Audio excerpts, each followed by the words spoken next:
आप अक्सर ये सुनते होंगे कि बादाम खाओ तो याददाश्त तेज होगी, या फिर मेरी तो याददाश्त इतनी कमजोर है कि कल की बात भी याद नहीं रहती। जबकि कुछ लोग ऐसे भी हैं जिनकी याददाश्त की मिसाल दी जाती है। अब भले ही याददाश्त कमजोर हो जाने के पीछे उम्र या फिर कुछ जेनेटिक और मेडिकल रीजन हो, पर याददाश्त बढ़ाने में हम अपनी तरफ से भी बहुत कुछ कर सकते हैं। जब हम किसी ऐसे इंसान को देखते हैं जिसकी याददाश्त तेज हो, तो हम उसकी तारीफ किए बिना रह नहीं पाते। वहीं कुछ लोग ऐसे हैं कि सालों पुरानी बातें, इतिहास की तारीख और फोन नंबर बिल्कुल इस तरह याद रखते हैं जैसे किसी मशीन में डेटा फीड हो। जबकि वहीं कुछ व्यक्ति ऐसे हैं जो अपना चश्मा, घड़ी और मोबाइल भी इधर उधर ढूंढते रहते हैं। लेखक के हिसाब से मेमोरी को दो भागों में बांटा जा सकता है। पहला स्टोरेज और दूसरा रिकॉल, यानी कि याद करना। यानी आपने जो कुछ भी पढ़ा, सीखा या समझा उसे स्टोर करना, और जब भी कभी जरूरत पड़े उसे स्टोरेज से निकाल कर रिकॉल कर लेना। जहाँ तक स्टोर करने की बात है, वो तो हम फिर भी कुछ हद तक ठीक कर लेते हैं, यानी एग्जाम के लिए 3-4 बार सिलेबस पूरा कर लेना। पर जहां हम पीछे रह जाते हैं वो है इसे रिकॉल करना। लेखक ने इस पर लगभग 15 साल रिसर्च की और नतीजा इस किताब की शक्ल में रख दिया। हालांकि आप आए दिन मेमोरी तेज करने के ढेरों तरीके सुनते पढ़ते होंगे, जैसे ब्रेन एक्टिविटी को बढ़ाएं, एक्सरसाइज करिए वगैरह वगैरह।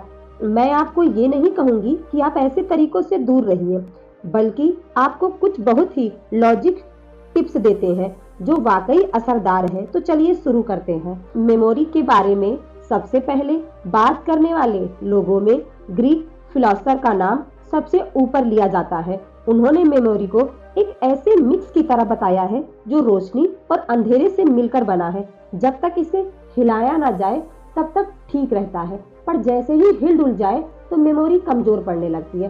खैर, आगे वैज्ञानिकों ने मेमोरी के बहुत से राज खोल दिए हैं। हम चाहे कितनी भी समझदार या होशियार इंसान हो, हमें खुद से ये शिकायत जरूर होती है कि हम बातें भूल जाते हैं।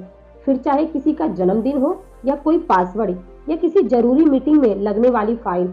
आपने अक्सर देखा होगा कि बच्चे स्कूल में अपनी कॉपी, किताब, पेंसिल वगैरह भूल जाते हैं। विद्यार्थी तो अक्सर ये शिकायत करते हैं कि हमने पढ़ाई तो खूब की थी, पर एग्जाम पर पेपर देखते ही सब भूल गए। मैं अपनी बात करूँ तो मैंने एक बार कॉलेज एग्जाम में प्रैक्टिकल फाइल ही घर पर छोड़ दी थी। जब याद आया तो वापस आधे रास्ते से भागते भागते घर आना पड़ा। लेकिन ऑफिस जाने वाले क्या कम है? कभी टिफिन ले जाना भूल जाते हैं तो कभी उसे वापस घर लाना। अगर बीवी 8 चीजें लाने को कहती है तो मुश्किल से 4 ही चीजें याद रह पाती हैं। यानी शॉपिंग लिस्ट पर निर्भर रहना जरूरी हो जाता है। कई लोग तो दवाई खाने जैसा जरूरी काम भी भूल जाते हैं। पर इन सारे उदाहरणों से एक बात तो समझ आ जाती है कि चाहे जो भी उम्र हो, भुलक्कड़ का टैग तो सब पर लगाया जा सकता है। यानी याददाश्त कम होने का कनेक्शन सिर्फ बढ़ती उम्र से ही नहीं। अच्छा, मजे की बात तो ये है कि चाहे हम याददाश्त के मामले में खुद से कितना ही नाखुश हो ले, पर सच तो यह है कि हमारी याददाश्त इतनी भी बुरी नहीं जितना हम सोचते हैं। चलिए मेमोरी टेस्ट करके देखते हैं। आपको टेस्ट के लिए सिर्फ 3 मिनट तक का समय देना होगा। आप 10 इमेज सोच लीजिए, जैसे घड़ी, किताब, कोई फल वगैरह। अब इनको 1 से 10 तक के नंबर में देकर याद कीजिए। अब इनको उल्टी गिनती में याद रखिए। देखिए कि आप कितनी चीजें याद रख सकते हैं। अब ऐसे ही एक टेस्ट और करते हैं, अलग अलग शेप को लेकर, यानी एक नंबर को गोलाकार, दूसरे को त्रिकोण और तीसरे को चौकोर वगैरह। अब ये देखिए आपको कितनी बातें याद रहती हैं। आपको ये देखकर हैरानी जरूर होगी कि आपकी याददाश्त इतनी भी कमजोर नहीं जितना आपने सोचा था। जो बात सबसे बुरी है वो ये है कि हम लगातार खुद को कमजोर दिमाग कहते रहते हैं। पता नहीं मेरे दिमाग को क्या होता जा रहा है, मैं अब बातें भूलने लगा हूँ, मेरी मेमोरी इतनी भी कमजोर नहीं थी। इस तरह आप अपने दिमाग को जाने अनजाने ये संदेश भेजने लगते हैं कि आप सचमुच भूलने लगे हैं। और ये हरकत अक्सर हम बड़े ही करते हैं। बच्चों को तो इस बात की कोई परवाह ही नहीं रहती कि वो कितनी चीजें भूल रहे हैं। इस वजह से वो हमेशा मस्त रहते हैं। आप ये तो मानते होंगे कि हमें असामान्य बातें अच्छी तरह याद रह जाती है। असल में ब्रेन रोजाना होने वाली बातों को फिल्टर कर देता है। यानी आप ये तो बता सकते हैं कि पिछली दिवाली में आपने क्या पहना था, पर 3 दिन पहले पहने हुए कपड़े बताने में थोड़ी मशक्कत करनी पड़ेगी। इसके अलावा साइंस ने ये साबित किया है कि हमें पढ़ी या सुनी हुई बातों से देखी हुई बातें ज्यादा याद रहती है। यानी अगर आपने कोई किताब पढ़ी और साथ ही कोई फिल्म देखी तो आपको फिल्म किताब से ज्यादा अच्छे से याद रह पाएगी। जरा सोच कर देखिए, स्कूल में पढ़ा हुआ इतिहास का कोई टॉपिक याद है या फिर उस उम्र में देखी हुई कोई पिक्चर। तो जब हम ये जानते हैं कि हमारा दिमाग तस्वीरें ज्यादा अच्छी तरह से स्टोर और याद कर सकता है, तो इस बात का फायदा क्यों ना उठाया जाए। अब देखिए कि डेटा को इमेज में कैसे बदलना है। चलिए फिर से कोई 10 शब्द लेते हैं। फूल, किताब, पीला कलर, पेंसिल, दोस्त, टेबल, शर्ट, मिठाई, अंगूठी और गुब्बारा। अब अगर मैं बोलूं कि इनको 1 मिनट में याद कर लीजिए तो बहुत ही मुश्किल होगा कि आप 10 के 10 नाम सीरियल में बोल पाए। हो सकता है कि कुछ लोग याद भी कर ले, पर अगर मैं 1 या 2 महीने के बाद यही दोहराने को बोलूं तो कितने लोग सही जवाब दे पाएंगे। आप 6 महीने या साल भर बाद भी सही जवाब दे पाएंगे। इसका तरीका समझते हैं।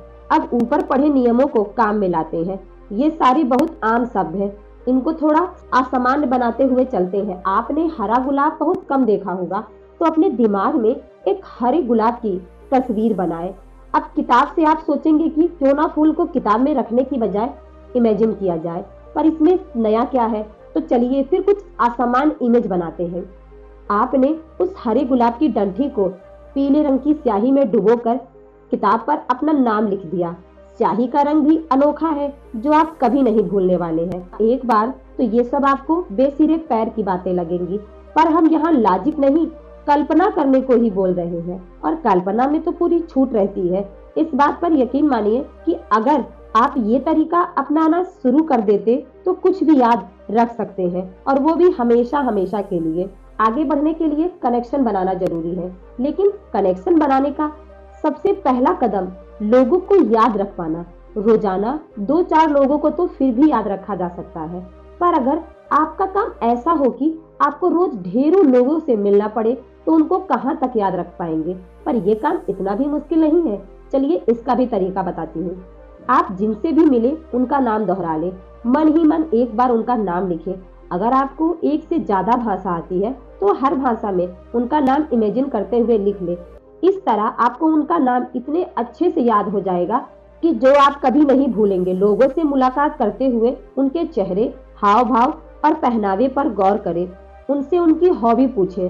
इस तरह आपको हर इंसान की कोई ना कोई खासियत पता चल जाएगी। इस तरह उनका चेहरा याद रखना आसान हो जाएगा। अभी तक मैंने आपको जो भी टिप्स बताई उनकी मदद से आप याददाश्त बढ़ा सकते हैं। मानव मस्तिष्क के लिए पढ़ी हुई बातों से देखी हुई बातें और साधारण चीजों से असामान्य चीजें याद रखना ज्यादा आसान होता है। यानी अगर हम किसी चीज को इमेज की तरह याद रखें, वो भी काफी अनोखी इमेज की तरह याद रखें, तो काम आसान हो सकता है। इसीलिए जितना हो सके सूचना को पिक्चर में अपने दिमाग में बैठाने की कोशिश कीजिए। आप रोमन रूम सिस्टम की मदद से अपनी याददाश्त बहुत तेज कर सकते हैं, लेकिन सबसे पहले खुद को बार बार कमजोर दिमाग वाला बोलना बंद कीजिए।